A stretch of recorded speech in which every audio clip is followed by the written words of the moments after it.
আপনি কি কোনোদিন ভেবে দেখেছেন যে আমাদের কাতুকুতু কেন হয় এবং মানুষের দুধের দাঁত ভেঙে সেখানে নতুন এবং মজবুত দাঁত কোথা থেকে আসে? আমাদের হিকআপস বা হেঁচকি কেন হয়?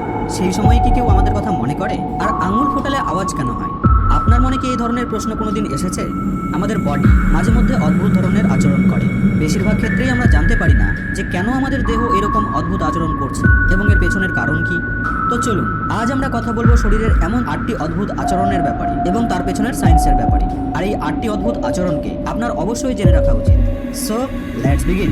নাম্বার 1, আমাদের কাতুকুতু কেন হয় আর আমরা নিজেদেরকে কাতুকুতু দিতে পারি না কেন? ওয়েল, কাতুকুতু ভাব প্রথম তো আমাদের ড্রেসের কারণে হয়, ড্রেসের সুতোর কারণে হয়।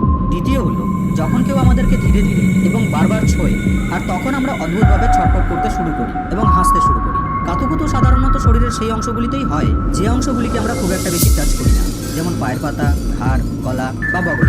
যখন কেউ আমাদেরকে কাতুকুতু দেয় তখন শরীরের সেই অংশটি আমাদের ব্রেনের সেরেবেলিয়াম নামের অংশে সিগন্যাল দেয়, আর আমাদের ব্রেন মনে করে যে কাতুকুতু দেওয়া জিনিসটি বা ব্যক্তিটি আমাদের জন্য বিপজ্জনক, যার কারণে আপনার শরীর সেটিকে সরানোর এবং নিজেকে বাঁচানোর চেষ্টা করে। কাতুকুতুর সময় হওয়া হাসি আসলে আনন্দের হাসি হয় না, আপনাকে টাচ করা জিনিস বা ব্যক্তিকে ভয় দেখানোর এবং দূরে সরানোর চিৎকার হয়। আর আমরা নিজেদেরকে এই জন্যই কাতুকুতু দিতে পারি না, কারণ কাতুকুতু দেওয়ার সময় আমাদের ব্রেন আমাদের হাতকে চিনে যায়, আর ব্রেন সেটিকে আমাদের জন্য বিপজ্জনক ভাবে না। এই জন্যই আমরা নিজেকে কাতুকুতু দিতে পারি না। নাম্বার 2, মানুষের শৈশবের দাঁত মানে দুধের দাঁত ভেঙে সেখানে নতুন এবং মজবুত দাঁত কেন এবং কোথা থেকে আসে? বেবি টিথ বা দুধের দাঁত জন্মের আগে থেকেই আমাদের মধ্যে থাকে। জন্মের কয়েক মাস পর ধীরে ধীরে দাঁত মাড়ির বাইরে বেরিয়ে আসতে শুরু করে। প্রথম দাঁতগুলি ছোট ছোট এবং সংখ্যায় অনেক কম থাকে। এই দাঁতগুলি শিশুকে বলতে এবং নরম খাবারকে খাওয়ার জন্য সাহায্য করে এবং আপনার স্থায়ী ও মজবুত দাঁতকে গজানোর জায়গা বানানোর কাজ করে। কিন্তু প্রশ্ন হলো যে নতুন মজবুত দাঁতগুলি মুখে আসে কোথা থেকে? অ্যাকচুয়ালি আপনার মুখে আগে থেকেই টুথ সেলস থাকে। টুথ সেলসগুলি আপনার বয়স বাড়ার সাথে সাথে মজবুত হয়ে আপনার দাঁতের আকারে বেরিয়ে আসে। মানুষের এই দাঁত কেবলমাত্র একবারই গজায়, কিন্তু আপনি কি জানেন যে একটি কুমির সম্পূর্ণ জীবনে প্রায় 50 বার তার দাঁতকে বদলায়? নাম্বার 3, আপনার হাত এবং পায়ের নখ তৈরি হয় কিভাবে আর আঙুলের নখের নিচের অংশটি কালো হয়ে যায় কেন? ওয়েল, নখ তৈরির কারণ হলো আমাদের আঙুলে অবস্থিত প্রোটিন সেলস। এই প্রোটিন সেলগুলি আঙুলের পাশে এসে শক্ত হয়ে যায় এবং ধীরে ধীরে এই কঠিন প্রোটিন সেলগুলি নখের আকারে বেরিয়ে আসে। নখের কাজ হলো আপনার আঙুলের ডগাকে কোনো ধরনের আঘাত থেকে বাঁচানো। আঙুলের বেশি কাজ, ওয়েদার চেঞ্জ, কেমিক্যালের জিনিস ব্যবহার করা অথবা কম জল পান করার কারণে আঙুলে নখের কাছের অংশটি কালো হয়ে যায়। এই ব্ল্যাক মার্ককে আপনি টমেটো বা অ্যালোভেরা জেল লাগিয়ে ঠিক করতে পারেন। নাম্বার 4, আঙুলকে ভাঁজ করলে আওয়াজ হয় কেন? আর এটি করলে কি আমাদের হাড় ক্ষয় হয়ে যায়? তো দেখুন, আমাদের হাড়ের জয়েন্টে কিছুটা খালি জায়গা থাকে। এই খালি জায়গাগুলো তরল অস্থিমজ্জা দিয়ে ভর্তি থাকে। তো যখন আপনি আঙুল ফোটান বা টানেন তখন এই দুই হাড়ের মাঝে কিছুটা ফাঁকা জায়গা বের হয়। এতে এক প্রকার নিম্নচাপের সৃষ্টি হয় এবং সেই ফাঁকা জায়গায় হাড়ের মজ্জা ঢুকে যায়। হঠাৎ করে এইভাবে তরল ঢোকার ফলেই সেই শব্দ সৃষ্টি হয়। এবার আসি আসল কথায় যে আঙুল টানাটানি বা ফোটানোর সঙ্গে শরীরের হাড়ের ক্ষয়ের কোনো সম্পর্ক নেই। আঙুল ফোটানোর অভ্যাস অনেক বিস্তৃত। যদি ক্ষতিকারকই হতো তাহলে এ নিয়ে অনেক রিপোর্টই পাওয়া যেত। তাই হাড়ের সমস্যা বা বাতের সঙ্গে আঙুল ফোটানোর কোনো সম্পর্ক নেই। তো যদি সারাদিন মোবাইল চালানোর পর আপনারও আঙুলে কড়কড়ে অনুভূতি আসে তো একটু আধটু আঙুল ফুটিয়ে নিতে পারেন, তাই না?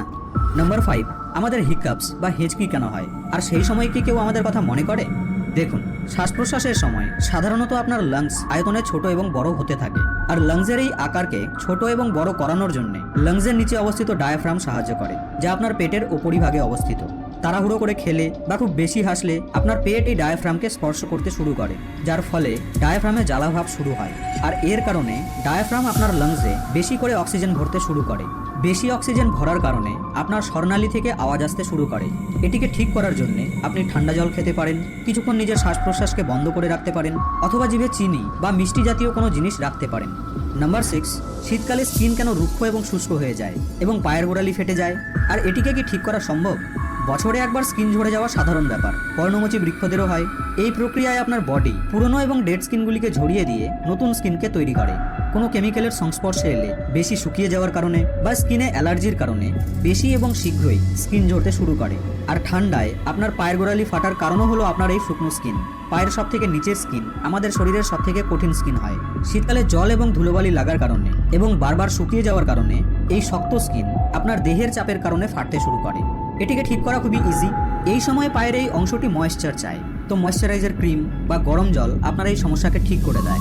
গরম জল দিয়ে পা ধুলে আপনার পায়ের স্কিন নরম হবে এবং ময়েশ্চারাইজার ক্রিম বা তেল দিয়েও আপনার পা নরম হবে, যার ফলে ধীরে ধীরে আপনার পায়ের ফাটা স্কিন ঝরে নতুন স্কিন বেরিয়ে আসবে। নাম্বার 7, জ্বরকালীন আমাদের শরীরে উষ্ণতা বা গরম কোথা থেকে আসে এবং ঠান্ডায় আমাদের শরীর কাঁপতে শুরু করে কেন? জ্বরের সময় আপনার সম্পূর্ণ শরীর যে গরম হয়ে যায় এর পেছনে আপনার শরীরের ভেতরে চলে বিশাল যুদ্ধ, মানে বডিতে চলার রিয়াকশনস। আশেপাশের এনভায়রনমেন্ট চেঞ্জ হওয়ার কারণে বা ঠান্ডার কারণে বহু ধরনের ভাইরাস এবং ব্যাকটেরিয়া পরিবেশে ভেসে বেড়ায়। খাদ্য, জল এবং বাতাসের মাধ্যমে এই ভাইরাস এবং ব্যাকটেরিয়াগুলি আপনার শরীরে প্রবেশ করে। আর এই ডেডলি ভাইরাস এবং ব্যাকটেরিয়া থেকে বাঁচানোর জন্য আপনার শরীরের ইমিউন সিস্টেম এই জীবাণুগুলির সাথে লড়াই করতে শুরু করে। এই কারণেই আপনি টায়ার্ড ফিল করেন এবং আপনার শরীর গরম হতে শুরু করে। শরীরের এই উষ্ণতা জীবাণুকে মারার কাজ করে। আপনি কি জানেন যে ডক্টরদের হিসেবে সামান্য জ্বর হলে ওষুধ খাওয়া উচিত নয়, কারণ ওষুধ লাইক প্যারাসিটামল আপনার শরীরকে ফোর্সফুলি ঠান্ডা করার চেষ্টা করে। এই কেসে আপনি জুস বা আদা বা শিউলি ফুলের পাতার রস করে খেতে পারেন এবং রেস্ট করতে পারেন, এতেও আপনার জ্বর ভালো হয়ে যাবে। নাম্বার 8, জলকে মুখ উঁচু করে পান করলে কেন আমরা বেশি পরিমাণে জল পান করতে পারি? আর এইভাবে জল পান করলে কি আমাদের শরীরে কোনো ক্ষতি হয়?